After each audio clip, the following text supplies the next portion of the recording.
மதுரை மாவட்டத்தில் பதிவான வாக்குகள் 5 மையங்களில் காலை 8 மணி முதல் எண்ணப்படுகின்றன.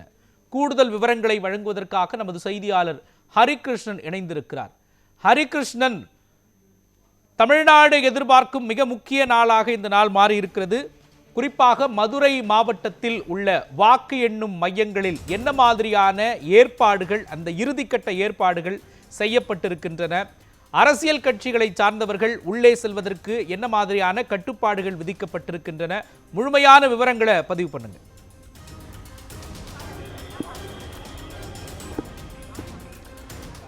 மதுரை மாவட்டத்தை பொறுத்தளவுக்கு 5 வாக்கு எண்ணிக்கை மையங்கள் அமைக்கப்பட்டிருக்கிறது. 2 தொகுதிகளுக்கு ஒரு மையம் என பிரிக்கப்பட்டு பல்வேறு இடங்களிலே இந்த மையங்கள் அமைக்கப்பட்டிருக்கிறது. மிக முக்கியமாக இந்த வாக்கு எண்ணிக்கை மையத்தை பொறுத்தளவிற்கு 2 தொகுதிகளுக்கு ஒரு வாக்கு எண்ணிக்கை மையம் என்கிற ரீதியில் அமைக்கப்பட்டிருக்கிறது. இந்த வாக்கு எண்ணிக்கை பொறுத்தளவிற்கு காலை 8 மணிக்கு தபால் வாக்குகளும் 8:30க்கு மின்னணு வாக்குப்பதிவு இயந்திரங்களில் உள்ள வாக்குகளையும் எண்ணுவதற்கு ஏற்பாடுகள் செய்யப்பட்டிருக்கிறது. தற்போது இந்த நுழைவாயிலில் நாம் இருக்கக்கூடிய அந்த பகுதி வாக்கு எண்ணிக்கை மையத்தின் நுழைவாயிலே இங்கு வாக்கு எண்ணிக்கைக்கு செல்லக்கூடிய அலுவலர்கள் மற்றும் இங்கு இருக்கக்கூடிய அந்த தேர்தல் போட்டியிடக்கூடிய வேட்பாளர்களுடைய பிரதிநிதிகள், வாக்கு எண்ணக்கூடிய முகவர்கள் செல்லக்கூடிய காட்சிகளை தான் நாம் பார்த்து கொண்டிருக்கிறோம். ஒவ்வொருவருக்கும் ஏற்கனவே அடையாள அட்டையானது கொடுக்கப்பட்டிருக்கிறது. அந்த அடையாள அட்டையை பரிசோதனை செய்து காவல்துறையினர் உள்ளே அனுமதிக்கக்கூடிய ஒரு பணிகளை தான் பார்த்து கொண்டிருக்கிறோம்.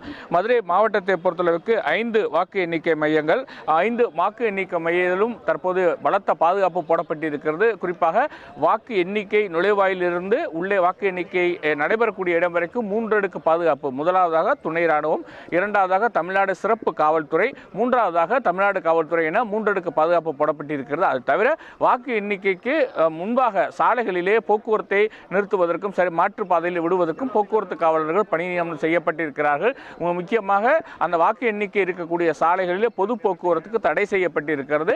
அந்த வாக்கு எண்ணிக்கைக்கு வரக்கூடிய வாகனங்கள் மட்டுமே தற்போது அனுமதி செய்யப்பட்டு வருகிறது. இதுதான் தற்போதைய நிலையா இருக்கிறது. தற்போது அவர்களை அடையாள அட்டை உள்ளவர்களை பரிசோதனை செய்து உள்ளே அனுப்பக்கூடிய ஒரு நிகழ்வு தான் தற்போது நடந்து கொண்டிருக்கிறது.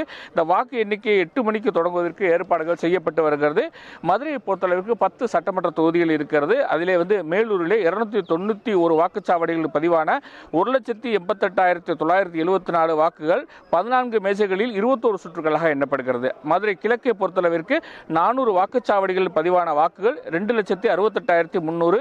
இவை 14 மேசைகளில் 29 சுற்றுகளாக எண்ணப்படுகிறது. இந்த 2 தொகுதிகளிலும் வாக்கு எண்ணிக்கை மையமானது மதுரை ஒத்தக்கடையில் உள்ள வேளாண் கல்லூரியில் அமைக்கப்பட்டிருக்கிறது. அதே போன்று சோழவந்தானை பொறுத்தளவுக்கு 261 வாக்குச்சாவடியில் பதிவான வாக்குகள் 1,87,990 வாக்குகள். இவை 14 மேசைகளில் 19 சுற்றுகளாக எண்ணப்படுகிறது. அதே போன்று உசிலம்பட்டியிலே 342 வாக்குச்சாவடியில் பதிவான வாக்குகள் 2,20,832. இவை 14 மேசைகளில் 25 சுற்றுகளாக எண்ணப்படுகிறது. இவை இரண்டுமே தற்போது கீழே கூடிய அண்ணா பல்கலைக்கழக வளாகத்தில் எண்ணப்பட இருக்கிறது. அதே போன்று மதுரை வடக்கு தொகுதியை பொறுத்தளவுக்கு 226 வாக்குச்சாவடிகள் பதிவான வாக்குகள் 1,50,738. இவை 14 மேசைகளில் 25 சுற்றுகளாக எண்ணப்படுகிறது. மதுரை தெற்கு 236 வாக்குச்சாவடியில் பதிவான வாக்குகள் 1,40,4,668. 14 மேசைகளில் 19 சுற்றுகளாக எண்ணப்படுகிறது. இவை இரண்டும் தற்போது தியாகராஜர் பொறியியல் கல்லூரி வளாகத்தில் எண்ணப்படுகிறது. மதுரை மத்தி 253 வாக்குச்சாவடியில் பதிவான வாக்குகள் 1,47,498. இவை 14 மேசைகளில் 19 சுற்றுகளாக எண்ணப்படுகிறது.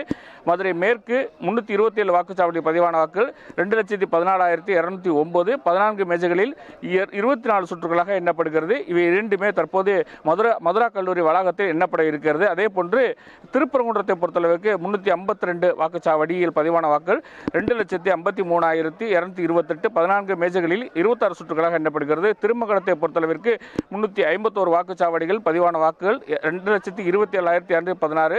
14 மேஜைகளில் 26 சுற்றுகளாக எண்ணப்படுகிறது. இவை இரண்டுமே கப்பலூர் அரசு கல்லூரி வளாகத்தில் எண்ணப்பட இருக்கிறது. இது தவிர மின்னணு வாக்குப்பதிவு இயந்திரங்களில் பதிவான வாக்குகளை எண்ணுவதற்கு வாக்கு எண்ணிக்கை அலுவலர்கள், நுண் பார்வையாளர்கள், வாக்கு எண்ணிக்கை உதவியாளர்கள் என 5 வாக்கு எண்ணிக்கை மையங்களில் 510 பேர் பணிகளை மேற்கொள்ளவிருக்கிறார்கள். தபால் வாக்குகளை எண்ணுவதற்காகவும் வாக்கு எண்ணிக்கை நுண் பார்வையாளர்கள், வாக்கு எண்ணிக்கை உதவியாளர்கள் என 5 வாக்கு எண்ணிக்கை மையங்களில் 308 பேர் பணிகளை மேற்கொள்கிறார்கள். வாக்கு எண்ணும் பணிகளை கண்காணிக்கவும் அப்பணிகளுக்கு உதவிகள் செய்திருக்கவும் 5 வாக்கு எண்ணிக்கை மையங்களிலும் 1,300 பேர் பணிகளை மேற்கொள்ளிருக்கிறார்கள். 10 தொகுதிகளில் பதிவான மின்னணு வாக்குகள் மொத்தமாக 224 சுற்றுகளாக எண்ணப்பட இருக்கிறது. குறைந்தபட்சமாக மதுரை தெற்கில் 17 சுற்றுகளாகவும் அதிகபட்சமாக மதுரை கிழக்கில் 29 சுற்றுகளாகவும் வாக்குகள் எண்ணப்படுகிறது. வாக்கு எண்ணிக்கைக்காக ஒரு சட்டமன்ற தொகுதிக்கு ஒரு பார்வையாளர் என 10 சட்டமன்ற தொகுதிக்கு 10 வாக்கு எண்ணிக்கை பார்வையாளர்கள் நியமிக்கப்பட்டிருக்கிறார்கள். துணை ராணுவம் மற்றும் தமிழ்நாடு காவல்துறை சார்பில் 3 அடுக்கு பாதுகாப்பு போடப்பட்டிருக்கிறது. மதுரை மாவட்டத்தில் அமைக்கப்பட்ட 5 வாக்கு எண்ணிக்கை மையங்களில் மாநகர் மாவட்ட காவல்துறை சார்பில் 2000க்கும் மேற்பட்ட காவல்துறையினர் பாதுகாப்பு பணிகளை மேற்கொண்டு வருகிறார்கள்.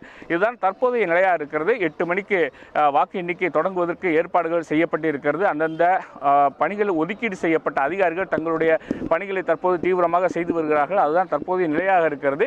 இந்த வாக்கு எண்ணிக்கை மையத்தை பொறுத்தளவிற்கு பொதுவாக வேறு வாகனங்கள் ஏதும் அனுமதிக்கப்படவில்லை. மிக முக்கியமான சாலை தான் இது. மதுரை பெரியார் பேருந்து நிலையத்திலிருந்து திருப்பரங்குன்றம் செல்லக்கூடிய சாலை இருந்த போதிலும் இந்த சாலை முழுவதிலும் பேரிகார்டுகள் அமைத்து காவல்துறையினர் வாக்கு எண்ணிக்கைக்கு செல்லக்கூடிய அடையாள அட்டை இருந்தால் மட்டுமே இவர்கள் இங்கே அனுமதிக்கப்படுகிறார்கள். மேலும் வாக்கு எண்ணிக்கைக்கு வரக்கூடியவர்களுடைய வாகனங்கள் நிறுத்துவதற்கு தனி இடங்கள் ஒதுக்கீடு செய்யப்பட்டிருக்கிறது. இப்படி பிரத்யேக ஏற்பாடுகள் தற்போது நடைபெற்று இருக்கிறது. இன்னும் சற்று நேரத்தில் வாக்கு எண்ணிக்கை நடைபெற இருக்கிறது. தமிழகத்தின் யார் வெற்றி பெறப் போகிறார்கள், எந்த தொகுதி முதல் அறிவிப்பாக அதிகாரப்பூர்வமாக வரப்போகிறது என்பதை பார்ப்பதற்கு மிகவும் ஆர்வமாக இருக்கிறார்கள். இந்த 2028-26 சட்டமன்ற தேர்தலை பொறுத்தளவிற்கு ஒரு நீண்ட எதிர்பார்ப்பு நிலவி இருக்கிறது. அந்த எதிர்பார்ப்பு எவ்வாறு பூர்த்தியாகிறது, யாரெல்லாம் ஆட்சி அமைக்கப் போகிறார்கள் என்பதுதான் தற்போது இங்கு ஒரு எதிர்பார்ப்புடன் கூடிய ஒரு நிலையாக இருக்கிறது. தற்போதைய நிலவரப்படி மதுரை மாவட்டத்தை பொறுத்தளவுக்கு இதே போன்ற நான் முன்னர் காட்சிகளை காண்பது போல 5 வாக்கு எண்ணிக்கை மையங்களும் தற்போது வாக்கு எண்ணிக்கைக்கு தயார்படுத்தப்படும் பணிகள் தான் தற்போது நடைபெற்று வருகிறது. முகவர்கள் பரிசோதனை செய்யப்பட்டு உள்ளே அனுமதிக்கக்கூடிய நடவடிக்கைகள் தான் தற்போது நடைபெற்று வருகிறது. மோகன். ஹரிகிருஷ்ணன், மதுரை மாவட்டத்தில் உள்ள 10 தொகுதிகளில் பதிவான வாக்குகள் 5 வாக்கு எண்ணும் மையங்களில் எண்ணப்படுவதற்கான ஏற்பாடுகள் செய்யப்பட்டிருக்கிறதா சொன்னீங்க. குறிப்பா தேர்தல் ஆணையம் சொல்லியிருக்கு 8 மணிக்கு முதல்ல தபால் வாக்குகள் எண்ணப்படும் அப்படின்னு சொல்லியிருக்கிறாங்க. அந்த நடைமுறை என்ன? குறிப்பா 8 மணிக்கே அந்த ஸ்ட்ராங் ரூம் கதவுகள் சீலிடப்பட்டிருக்கக்கூடிய அந்த கதவுகள் திறக்கப்பட்டு அந்த தபால் வாக்கு எண்ணும் நடைமுறை என்ன? தபால் வாக்கு முடிவுகள் உடனே அறிவிக்கப்படுமா, இல்லை ஈவினிங் அறிவிக்கப்படுமா? அந்த நடைமுறை என்ன?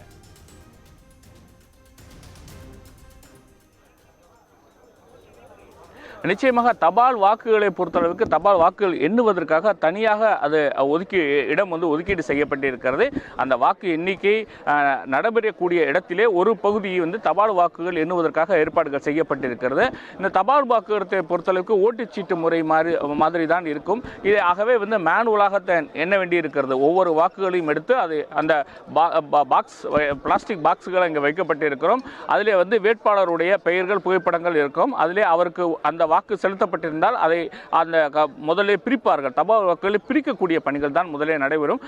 தபால் வாக்குகள், முதியோர்கள் இதுக்கு முன்னதாக அவர்கள் செலுத்திய வாக்குகள், வீடுகளிலே செலுத்தப்பட்ட வாக்குகள் எல்லாமே தற்போது தனித்தனியாக பிரிக்கப்படும். பிரிக்கப்பட்ட பின்புதான் அதற்கடுத்து ஒவ்வொரு பாக்ஸிலும் இருக்கக்கூடிய அந்த வாக்கு யார் எத்தனை வந்திருக்கிறது என்பது எண்ணப்படும். இது நடைமுறை என்பது மேனுவலாக நடைபெறுவதனால் ஒரு நீண்ட நேரமாகும். ஆகவே 8 மணிக்கு இந்த பணிகள் தொடங்கும். அதே நேரத்தில் 8:30 மணிக்கு ஸ்ட்ராங் ரூம்களை திறந்து மின்னணு வாக்குப்பதிவு இயந்திர பெட்டிகள் அங்கு கொண்டு வரப்பட்டு அந்த சுற்றுக்கள் எண்ணுவதற்கு தயார் நிலையிலே இருக்கிறார்கள். இந்த தபால் வாக்குகளை கண்காணிப்பதற்கும் இந்த மின்னணு வாக்குப்பதிவு இயந்திரங்களை கண்காணிப்பதற்கும் பார்வையாளர்கள் நியமிக்கப்பட்டிருந்தாலும் கூட வேட்பாளருடைய முகவர்களும் அங்கு நியமிக்கப்பட்டிருக்கிறார்கள். அவர்கள் முன்னிலையில் தான் அவர்கள் அந்த இடத்தை அவர்கள் வாக்கு எண்ணிக்கையை அவர்கள் தொடங்குவார்கள். இதுதான் தற்போதைய தகவலாக இருக்கிறது. ஆகவே இந்த போஸ்டல் ஓட்டை பொறுத்தளவிற்கு பிற்பகலுக்கு வரும் அல்லது அந்த தேர்தல் நடத்தும் அலுவலர் இறுதியாக அந்த யார் வெற்றி பெற்றார்களோ அந்த இறுதி சுற்று வரும்பொழுது அதை சேர்த்து அறிவிப்பார்கள் என தெரிவிக்கப்பட்டிருக்கிறது.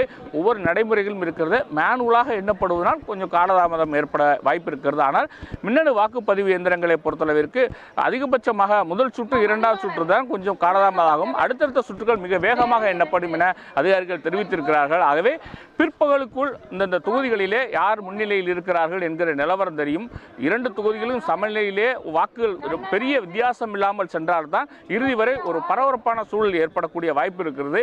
அந்த வகையிலே மதுரையை பொறுத்தவரைக்கு 10 தொகுதிகள் மிகவும் எதிர்பார்ப்பிலே இருக்கக்கூடிய தொகுதிகளாக இருந்தாலும் கூட மதுரை மேற்கு, மத்தி மற்றும் திருமங்கலம் ஆகிய தொகுதிகளிலே யார் வெற்றி பெறுவார்கள் என்கிற ஒரு எதிர்பார்ப்பு மதுரை மாவட்ட மக்கள் மத்தியில் இருக்கிறது. இதே போன்று நான் அருகில் இருக்கக்கூடிய சிவகங்கை மாவட்டத்திலே காரைக்குடி சட்டமன்ற தொகுதியிலே நாம் தமிழர் கட்சி ஒருங்கிணைப்பாளர் சீமான் போட்டியிடுகிறார். அவர் எந்த வாக்குகள் வருவார்கள், அவருடைய நிலவரங்கள் என்ன என்பதை தெரிந்து கொள்ள ஆர்வமாக இருக்கிறார்கள். அதே போன்று தேனி மாவட்டத்தில் போடி சட்டமன்ற தொகுதியிலே தற்போது திமுகவில் இணைந்த OPS அவர்கள் போட்டியிடுகிறார்கள். அவர்கள் யார் வெற்றி பெறுவார்கள் என்பது நிலவரம் தான் தற்போது தெரிய வரும். ஆகவே பல்வேறு எதிர்பார்ப்புகள் இருக்கிறது. இந்த சட்டமன்ற தொகுதியை பொறுத்தளவிற்கு எதிர்பார்ப்புகள் இடையிலே வாக்கு எண்ணிக்கும் என்பது 8 மணிக்கு தொடங்க இருக்கிறது தான் தற்போது நிலவரமாக இருக்கிறது.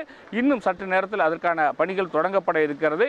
8 மணிக்கு தபால் வாக்குகளும் 8:30க்கு மின்னணு வாக்குப்பதிவுகளும் எண்ணப்படுவதற்கான அனைத்து ஏற்பாடுகளும் நடைபெற்று வருகிறது. மோகன், மதுரையில் வாக்கு எண்ணும் மையங்களில் செய்யப்பட்டுள்ள அந்த பாதுகாப்பு ஏற்பாடுகள், கட்டுப்பாடுகள் குறித்த முழுமையான விவரங்களை வழங்கியதற்காக நன்றி ஹரிகிருஷ்ணன்.